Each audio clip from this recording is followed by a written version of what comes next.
नमस्कार दोस्तों, स्वागत है आपका YouTube चैनल पढ़ो अकेडमी पर। आज देखेंगे संस्कृत क्लास 7 का थर्ड चैप्टर स्वावलंबन। इसमें आपको संख्यावाची शब्द और एतद और तद इन दोनों शब्दों के शब्द रूप के बारे में बताया गया है। तो ग्रामर की बात करें तो हम यहाँ संख्यावाची शब्द देखेंगे, तद और एतद दोनों शब्द रूप देखेंगे, कैसे बनाया जाता है इनका प्रथमा, द्वितीया, तृतीया, एक वचन, द्विवचन, बहुवचन, ये सारी चीजें आपको यहाँ क्लियर करवा देता हूँ। स्वावलंबन पार्ट का हिंदी ट्रांसलेशन आपको करवा रहा हूं और इसके क्वेश्चन आंसर भी करवा रहा हूं, क्योंकि अब जो आपके फर्स्ट एग्जाम होंगे, यानी कि अब स्कूल खुल जाएंगे जुलाई से आपके, या जुलाई से पहले भी कई स्कूलों में क्या होता है कि फर्स्ट एग्जाम आपके होते हैं 10 नंबर के होते हैं, 10 मार्क्स के होते हैं। तो शुरू के 3 या 2 पार्ट उसमें से आते हैं, तो ये तीसरा पार्ट है। इसके 2 पार्ट में करवा चुका हूं और पीछे से मैंने इसके काफी सारे लेसन करवा दिए हैं।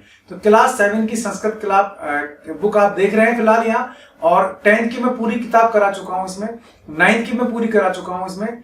तो अब 7th की चल रही है और बाकी सभी क्लासों की संस्कृत की बुक के ट्रांसलेशन और इसके अभ्यास या क्वेश्चन आंसर भी आपको करवा दूंगा। इस चैनल को लगातार आप देखते रहें, सब्सक्राइब कर लें। वो भाई बहन जो सीटेट की तैयारी कर रहे हैं, यूपी टेट की तैयारी कर रहे हैं या टीचर की तैयारी कर रहे हैं और संस्कृत में उन्होंने संस्कृत सब्जेक्ट लिया हुआ है, चाहे लैंग्वेज 1 चाहे लैंग्वेज 2, उनके लिए भी ये चैनल काफी इंपॉर्टेंट है, क्योंकि यहाँ मैंने शब्द रूप वाला टेबल करवाया है।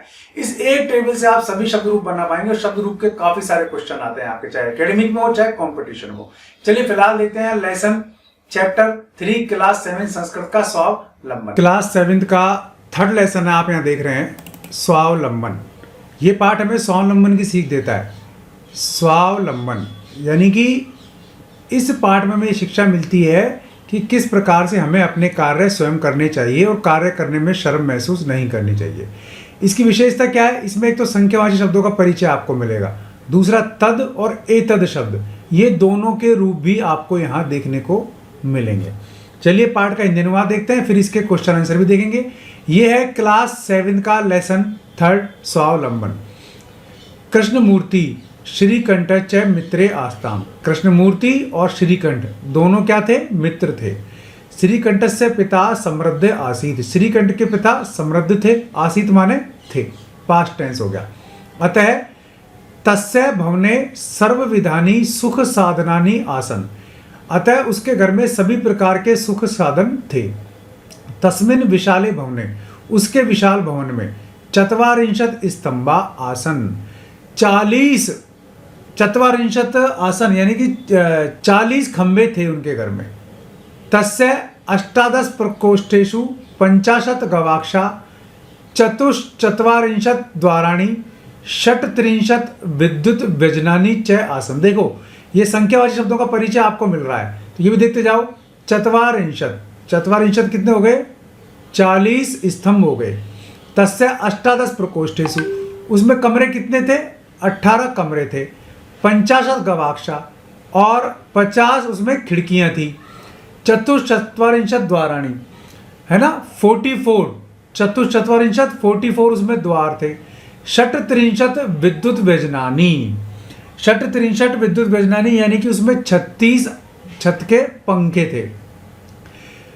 तत्र 10 सेवकाः निरंतरम कार्य कुर्वन्ति स्म। तत्र 10 सेवका, और वहाँ 10 सेवक निरंतर कार्य करते रहते थे। परम लेकिन कृष्णमूर्ते माता पिता च निर्धनौ कृषक दंपति। लेकिन कृष्णमूर्ति के माता पिता तो निर्धन कृषक दंपति थे, यानी कि कृष्णमूर्ति के माता पिता निर्धन थे और वो कृषि कार्य करते थे। तस्य गृहम, तस्य गृहम किसके लिए आया? कृष्णमूर्ति के लिए। आडंबर विहीनम साधारण च आसीत, उसका घर आडंबर विहीन और साधारण था। एकदा, एक बार, श्रीकंठ है तेन सह, श्रीकंठ उसके साथ, प्रातः 9 वादने, प्रातः 9 बजे, कितने बजे? 9 बजे। तस्य गृहम आगच्छत, उसके घर आया। तो श्रीकंठ किसके घर आ गया? कृष्णमूर्ति के घर आ गया। तत्र वहाँ कृष्णमूर्ति यानी कृष्णमूर्ति स्वयं, तस्य माता पिता च, और उसके माता पिता, स्वशक्तया श्रीकंठस्य आतिथ्यम अकुर्वन्, अपनी शक्ति अनुसार श्रीकंठ का आतिथ्य किया। ठीक है ना, तो कृष्णमूर्ति ने और उसके माता पिता ने अपनी शक्ति के अनुसार उसका आतिथ्य किया, आदर सत्कार किया। आतिथ्य मतलब आदर सत्कार करना। एतत् दृष्टवा, यह देखकर, एतत् मतलब, एतत् देखो यहाँ एतत् के 3 रूप चलते हैं। एतत् तो एक शब्द है, इसका अर्थ होता है यह, ठीक है ना। इसके शब्द चलेंगे आपके पुल्लिंग में, नपुंसकलिंग में और स्त्रीलिंग में, है ना। तो ये ध्यान रखना है आपको, तीनों के तीनों रूप आपको याद करने हैं इसके। एतत् दृष्ट्वा, यह देखकर श्रीकंठ कहते हैं, श्रीकंठ ने कहा, मित्र अहम भवताम सत्कारेण संतुष्टो अस्मि।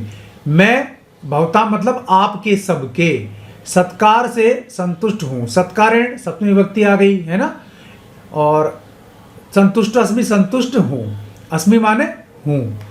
केवलम इदमेव मम दुखम यत्, केवल यही मुझे दुख है कि, यत् माने की, तब तुम्हारे ग्रहे घर में एको अपि भृत्य न अस्ति, एक भी नौकर नहीं है। भृत्य माने नौकर, एको अपि यानी कि एक भी नौकर नहीं है। एको अपि, तो इसमें देखो इसका संधि कैसे बनेगी, एक है प्लस अपि, तो ये बनेगी संधि आपके एको अपि। मम सत्काराय भवताम बहु कष्टम जातम, मम सत्काराय मेरे सत्कार के लिए, भवताम मतलब आपको, बहु माने काफी, कष्टम माने कष्ट, जातम माने हुआ, मेरे सत्कार के लिए आपको काफी कष्ट हुआ या काफी कष्ट उठाना पड़ा।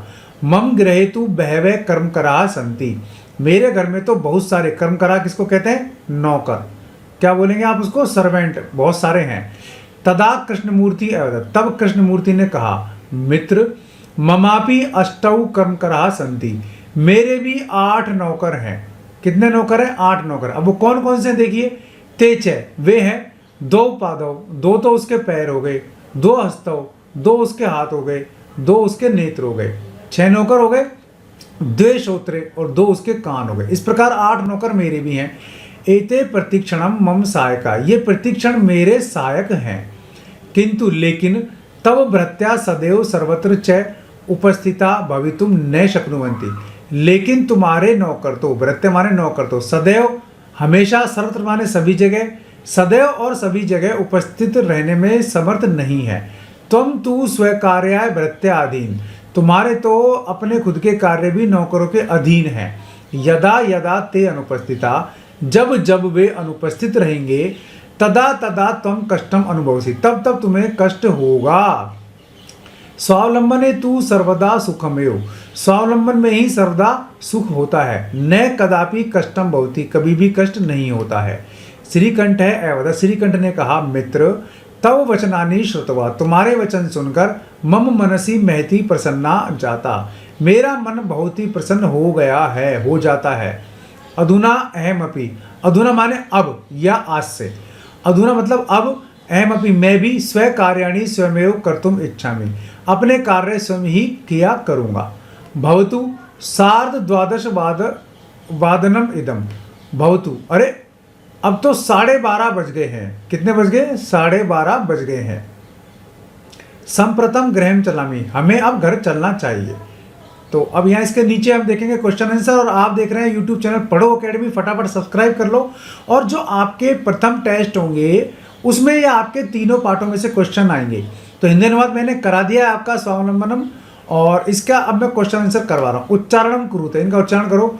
विंशति, द्विविंशति, चतुर्विंशति, पंचविंशति, अष्टाविंशति, नवविंशति, त्रिंशत्, चत्वारिंशत्, द्वात्रिंशत्, द्विचत्वारिंशत्, त्रयत्रिंशत्, त्रयश्चत्वारिंशत्, चतुर्त्रिंशत्, चतुश्चत्वारिंशत्, अष्टात्रिंशत्, सप्तचत्वारिंशत्, नवत्रिंशत्, 50। अब इसके उत्तर देखो। कस्य भवने, पहला उत्तर है कि कस्य भवने सर्वविधानि सुख साधनानि आसन, किसके भवन में सभी प्रकार के सुख थे, श्रीकंठ के भवन में थे। ठीक है ना, उत्तर मैंने लिख दिए हैं। दूसरा है, इसका स्क्रीनशॉट भी आप ले सकते हैं। कस्य ग्रहे कोऽपि भृत्य न अस्ति, किसके घर में कोई भी नौकर नहीं था, कृष्णमूर्ति ग्रहे कोऽपि भृत्य न अस्ति। तीसरा है, श्रीकंठस्य आतिथ्यम के कुर्वन्, श्रीकंठ का आतिथ्य किसने किया, कृष्णमूर्ति, तस्य माता पिता च, कृष्णमूर्ति और उसके माता पिता ने किया। अगला है घ सर्वदा कुत्र सुखम, सर्वदा सुख किसमें है, स्वावलंबन में, स्वावलंबन में ही सुख है ना। अगला है ग श्रीकंठ कृष्णमूर्ते गृहम कदा आगच्छत अगच्छत, श्रीकंठ कृष्णमूर्ति के घर कब गए, प्रातः 9 वादने, कितने बजे गए, 9 बजे गए उनके घर। ठीक है ना, 9 AM पर गए। च है इसका कृष्णमूर्ते कति कर्मकारा संति, कृष्णमूर्ति के कितने कर्मकार थे, अष्टौ कर्मकारा, 8 कर्मकार थे। कौन कौन से थे, 2 आँख, 2 कान, है ना, 2 उसकी आंखें, 2 उसके हाथ, 2 पैर, इस तरीके से उसके 8 नौकर थे। अब ये देखिए यहाँ संख्या आपको लिखनी है। ये अष्टादश 18 है, एक द्विविंशति 21 है, पंचविंश 15 है, षष्त्रिंशत 36 है, चतुर्विंशति या तो आप ऐसे लिख दो या ऊपर रह लगा के भी लिख सकते हो, 24 है, त्रित्रिंशत 33 है। चलिए अब यहाँ मंजूषा चुन के लिखेंगे अपन। 28 के लिए क्या लिखेंगे? अष्टाविंशति। 30 के लिए क्या लिखेंगे? त्रिंशत। 27 के लिए क्या लिखेंगे? सप्तविंशति। 31 के लिए क्या लिखेंगे? एक त्रिंशत। 24 के लिए क्या लिखेंगे? चतुर्विंशति। 40 के लिए क्या लिखेंगे? चत्वारिंशत। 50 के लिए क्या लिखेंगे? 50। अब चित्र में देख करके हमें सेंटेंस बनाना है। देखो ये इन्होंने दे दिया है यहाँ पे, यहाँ एक किसान का चित्र दिया है जो खेत जोत रहा है, यहाँ 2 किसान है और यहाँ बहुत सारे किसान हैं। इसी को लेकर के इन्होंने एतत् शब्द के बारे में बताया है। एतत् शब्द है, एतत् शब्द के पुल्लिंग के एक वचन, द्विवचन और बहुवचन के रूप आपको यहाँ दिए हैं। कौन कौन से हैं?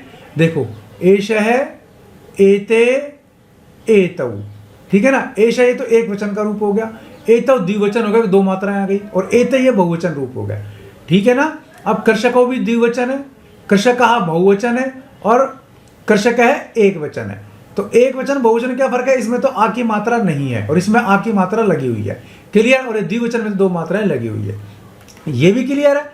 चलिए अब देखिए बहुवचन के लिए तीत है अंति, ये रोपेंती आएगा बहुवचन में। क्लियर? क्लियर है। और ये आपके द्विवचन में आएगा, है ना। पढ़ती, पढ़ता है, पठंती, तो कृत है। और ये आपके एक वचन में आएगा। क्लियर हो गया। चलिए अब इसके रूप वो बनाते हैं हम यहाँ पर इसके सेंटेंस। तो एषः है कृषक है क्षेत्रम कर्षति, यह किसान है ना। देखो ये किसान है ना एक, तो सबसे पहले इसका बनेगा यह किसान, एषः कृषक है, यह किसान क्षेत्रम कर्षति, खेत जोतता है। फिर 2 एतौ, ये दोनों आ गए, है ना। एतौ कृषकौ, ये दोनों किसान खनन कार्यम कुरुते, खनन कार्य कर रहे हैं या करते हैं। अब ये बहुवचन के लिए आएगा, एते कृषका, ये सभी किसान धान्य रोपेंती, धान की रुपाई कर रहे हैं। क्लियर हो गया। एतत् शब्द है, इसका अर्थ होता है यह। पुल्लिंग में इसका एक वचन, द्विवचन और बहुवचन के रूप आप बनाना सीख गए होंगे। अब बाकी इसके रूप भी याद करना, जब ग्रामर कराऊंगा आपको तब अच्छी तरीके से और भी याद करवा दूंगा। अब देखो यहाँ ये लिख रखा है आपको यहाँ पर न्यूमेरिकल। अब इनको आपको संस्कृत में लिखना है। जैसे 10:30 है, 10:30 है, तो इसको आप लिखेंगे सार्धद्वादशवादनम। 7 है तो सप्तवादनम। 2:30 है तो इसको क्या लिखेंगे हम? सार्धद्विवादनम। 11 है तो लिखेंगे एकादशवादनम। 4:30 है तो सार्धचतुर्वादनम। 1:30 है तो सार्ध एक वादनम। 5 है तो पंचवादनम। 3:30 है तो सार्ध त्रिवादनम। 9 है तो नववादनम। 12:30 o'clock है तो सार्ध द्वादशवादनम। 8 o'clock है तो अष्टवादनम। 7:30 o'clock है तो सार्ध सप्तवादनम। अब नीचे आते हैं। अभी हमारा ज्ञान पूछ रहा है हमसे, ऋतव है भवंती, ऋतु कितनी होती है? 6 ऋतुएं होती हैं। क्लियर है। फिर पूछा है मासा भवंती, महीने कितने होते हैं? ये हमको पता है, महीने 12 होते हैं। एकस्मिन् मासे 30 अथवा 1 दिवसा भवति, एक मास में कितने दिन होते हैं? या तो 30 होते हैं या 31 होते हैं। क्लियर है ना। लगातार 2 महीने आते हैं, जुलाई और अगस्त, दोनों में 31 होते हैं। बाकी सब में एक में 30 और एक में 31 होते हैं। और फरवरी का महीना उसमें होता है 28, तो उसमें लीप ईयर होता है वो। चलिए फरवरी मासे सामान्यतः अष्टाविंशति दिनानि भवन्ति। क्लियर है। और एक बार ऐसा आता है 4 साल में जब उसमें 29 दिन होते हैं, तो उसका जिसका जन्मदिन 29 फरवरी को होगा उसका 4 साल में एक बार मनाया जाएगा। मम शरीरे 2 हस्तौ स्तः, मेरे शरीर में कितने हाथ हैं? 2 हाथ हैं। अष्टाविंशति कितने हो गए? अष्टाविंशति मासे, फरवरी मासे 28 दिन होते हैं। चलिए अब देखो ये आपको याद करने हैं, हिंदू महीने भी याद करने हैं, चैत, वैशाख, ज्येष्ठ, आषाढ़, सावन, भाद्रपद, ये आपको क्रमशः याद करना है। अश्विन, कार्तिक, मार्गशीर्ष, पौष, माघ, फागुन। अब देखो 6 ऋतुएं हैं, वसंत, ग्रीष्म, वर्षा, शरद, हेमंत, शिशिर। तो वसंत ऋतु में कौन कौन से महीने होते हैं? चैत्र और वैशाख। और ग्रीष्म में कौन कौन से होते हैं? जेठ और आषाढ़। वर्षा होती है सावन और भादों में। और शरद होती है अश्वन और कार्तिक में। दिवाली कार्तिक माह की अमावस्या को मनाई जाती है ना। हेमंत ऋतु आती है मार्गशीर्ष और पौष में, शिशिर आती है माघ और फागुन में। तो ये था आपका लेसन नंबर चैप्टर नंबर 3 और क्लास 7 संस्कृत, इसके क्वेश्चन आंसर, इसका हिंदी ट्रांसलेशन मैंने आपको करवा दिया है, अभ्यास इसके करवा दिए। फिर भी कोई डाउट है तो कमेंट बॉक्स में पूछना और फटाफट यूट्यूब चैनल पढ़ो अकेडमी को सब्सक्राइब कर लो। स्वावलंबन आपका लेसन समाप्त हुआ। उम्मीद है वीडियो पसंद आया होगा, पसंद आया तो लाइक और शेयर जरूर कर दीजिए, चैनल को सब्सक्राइब कर लीजिए पढ़ो अकेडमी यूट्यूब चैनल पर। अगर आप नए आए हैं तो सब्सक्राइब करने के बाद बेल आइकन भी दबा देना ताकि आपको वीडियोस के नोटिफिकेशन मिलते रहें। आज के लिए इस वीडियो में बस इतना ही, ऐसे ही किसी वीडियो में फिर मिलूंगा, तब तक के लिए नमस्कार। देखते रहिए यूट्यूब चैनल पढ़ो अकेडमी।